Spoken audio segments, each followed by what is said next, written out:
శివుడు పరమాత్మ ఎలా అయ్యాడో తెలిపే కథ.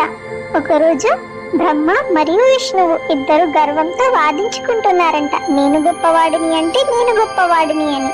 బ్రహ్మ అంటున్నాడంట నేనే గొప్పవాడిని, లోకానికి సృష్టికర్తని అని.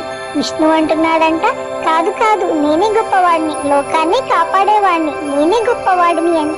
అప్పుడు ఆ ఇద్దరి గర్వాన్ని చెరిపేందుకు ఆకాశం ఒక్కసారిగా రెండుగా చీలిపోయిందంట. రెండుగా చీలిపోయి అక్కడి నుంచి ఒక పెద్ద అగ్ని జ్యోతి స్తంభం భూమి నుంచి ఆకాశం వరకు వ్యాపించిందంట. ఆ జ్యోతికి అంటే ఆ అగ్ని జ్యోతికి ఆది లేదంట, అంతం లేదంట, రెండూ లేదంట.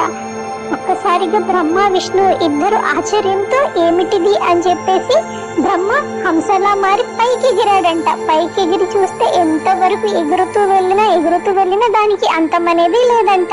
విష్ణువు వరహంగా మారి కిందికి వెళ్ళాడంట. ఎంత కింది వరకు వెళ్ళినా దానికి ఆది అనేది కనిపించలేదంట. అంటే ఆది అంతం రెండు లేనిది ఆ అగ్నిజ్యోతి స్తంభం. ఆ అగ్నిజ్యోతి స్తంభం తర్వాత శివలింగంగా ఆవిర్భవించిందంట. అంటే శివుడు మాట్లాడాడు, ఆయన మౌనం పర్వతాలను కదిలిస్తుంది.